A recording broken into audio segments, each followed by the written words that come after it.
Hi, everyone. It's Dr. Frankie, and it's Thursday, and I am here with another topic that I think is important for us to consider. And before I jump into today's material, I want to encourage you to continue to subscribe. For those of you who have subscribed to my channel, I appreciate you all, and it keeps me motivated, and it's exciting to see my numbers go up every week. So if you like what you hear, please definitely take a moment to subscribe. Also, be sure to click on that. There's, I guess, a little bell icon right down below the video. Select all for notifications, and you'll be sure to see my weekly content that comes out. I put out content for my weekly vlog, which is this, where I cover topics that are really important, and they're related to sex, relationships, intimacy, communication, all things relationship, basically. And it doesn't have to be specifically romantic relationships. It's just any relationships that we have in our lives. And I also have a podcast that I put out every week. So if you select all and you have those notifications on, you will get my most recent, current, updated material that I'm putting out there. And for those of you that are new to me, I'm Dr. Frankie Bichon. I am a clinical psychologist, and I've been practicing for over 2 decades. And I'm a board certified sex therapist, and also the CEO of Little Gay Book Matchmaking and Little Black Book Matchmaking. So if you're single and you want to get out there and meet amazing people, I want to encourage you to get into our free database. And if you're queer, get into our database at littlegaybook.com. And if you're heterosexual, visit littleblackbookmatchmaking.com. And it's free to get in there, fill out a profile, and we will be searching on a regular basis, basically daily, for matches for our clients, our matchmaking clients who hire us all over the United States to find amazing matches for them. So let's not waste another moment. I'm just going to jump into today's talk. Sex when you have difficulty orgasming. And believe it or not, more people than you think have difficulty orgasming. So hope you find this helpful. Many of us think of earth-shattering cinematic orgasms. Think Sally Albright in the deli scene as the pinnacle of great sex. But for some of us, they may feel out of reach. Having an orgasm is rare, extremely challenging, or maybe has never happened at all. This is common, believe it or not. It's a common experience. Achieving orgasm can be really challenging for many people. But fear not, you're not alone, and there are strategies to enhance your sexual experience. Know that difficulty with orgasm is both common and a value neutral. While TV, movies, romance novels, and porn often depict women orgasming constantly and with the mildest possible stimulation, reality is much, much different. Roughly 25 to 30% of women report difficulty orgasming. In some studies, 10% say they'd never had an orgasm during partnered sex, and 4% said they'd never had an orgasm at all. These numbers translate to millions of women worldwide who have struggled with the same issues. Struggling to have an orgasm is the most common reported sexual complaint from women, right? Isn't that surprising? Because social media, television, movies show us something very different. Why does this occur? There are a variety of possible causes that can all intersect with each other. Physiologically, there are differences between different people. Emotionally or psychologically, those stressors can have an impact. Sexual trauma, relational issues, or a connection to low sex drive or libido.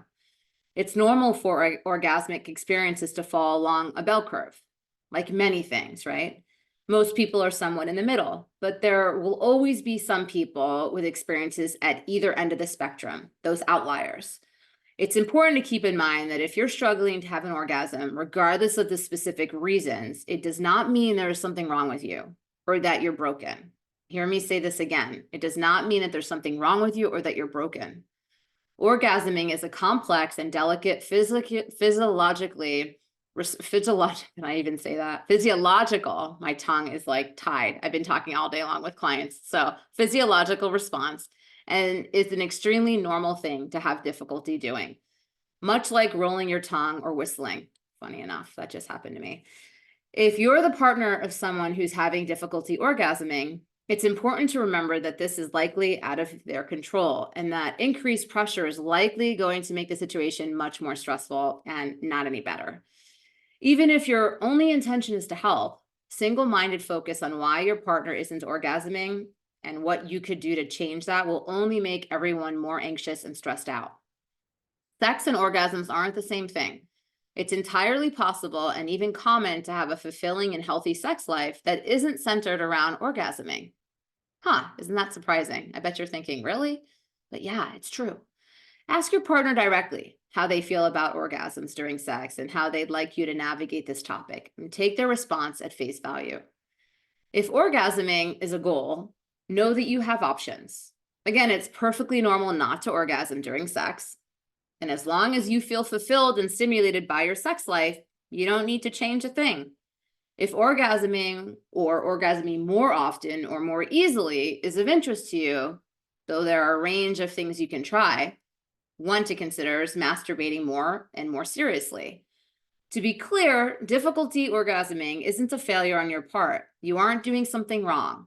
But if you find that you have trouble articulating to partners what you like or what your body responds well to when they'd like to help you orgasm, it may mean that you haven't built a familiarity with your own body and what actually feels really good to you.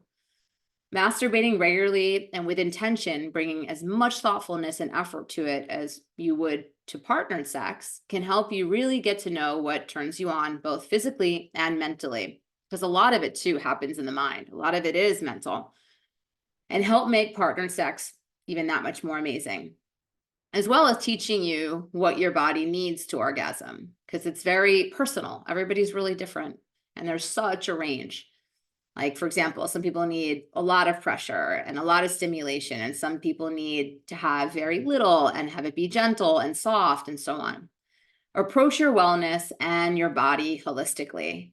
Stress and anxiety can significantly impact your ability to orgasm, and it's worth trying to incorporate relaxation techniques into your routine, such as deep breathing, meditation, or even a warm bath or a sauna. Studies show benefits from regular heat therapy as well. Your physical wellness, including your sexual response, are also deeply intertwined with your mental and psychological health. If you're dealing with depression, anxiety, or trauma, these can significantly impact your body's response and relationship to pleasure. It may be helpful to seek counseling. And for many people, trouble orgasming can be connected to trouble with sex in general, driven by internalized shame and stigma around sexuality. Working with a sex therapist may be a meaningful step forward, help you break out of that way of thinking or whatever's standing in the way, help you further explore it and get rid of that roadblock. Consider incorporating toys in your sex life. For many people, their bodies need a more intense level of stimulation to orgasm that can easily be achieved by a partner or themselves alone. As many as 50% of American women use vibrators. If you wish you were having a different experience during sex and haven't used toys before, it's definitely worth giving it a try. Explore pelvic floor exercises. Strengthening your pelvic floor muscles can contribute to more intense orgasms.